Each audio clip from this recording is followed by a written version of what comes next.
Continuing on with more arguments you can make surrounding individual claims, we're going to talk about these four issues. First, utilization review.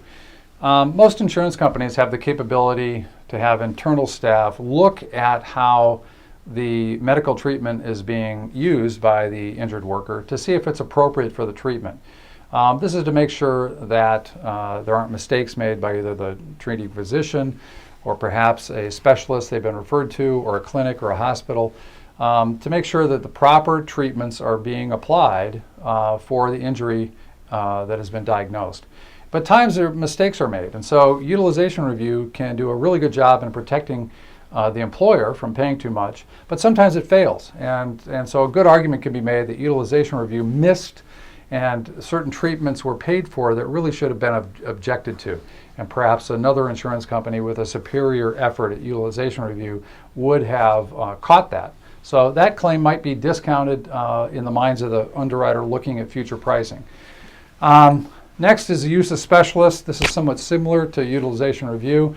It might be discovered that in fact a primary treating physician diagnosed a particular injury that wasn't that severe, perhaps a shoulder strain, for example, and recommended that the injured worker go out and see specialists for that, when in reality the primary treating physician could have handled that claim internally all by themselves. Again, utilization review should catch this, and this is obviously a pretty technical discussion that your brokers should be having with the claims people at the insurance company on each claim, and most good brokers have specialists now for workers' compensation claims review. But just to educate the employer to know that this can be an issue that can help or hurt you depending on how you make the argument.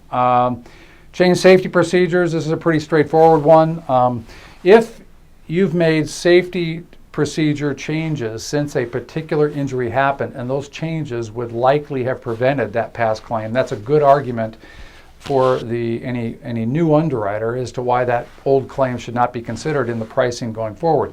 So for example, if you had let's say you had a lifting injury where an employee lifted 50 pounds, and after that injury you decided that the new procedure was that anything over 30 pounds was going to require what is called a buddy lift, or two people lifting it instead of one, and that you have good enforcement procedures with regard to lifting and requiring buddy lifts for anything over 30 pounds. That's a good argument that that prior claim shouldn't be counted in the premium going forward.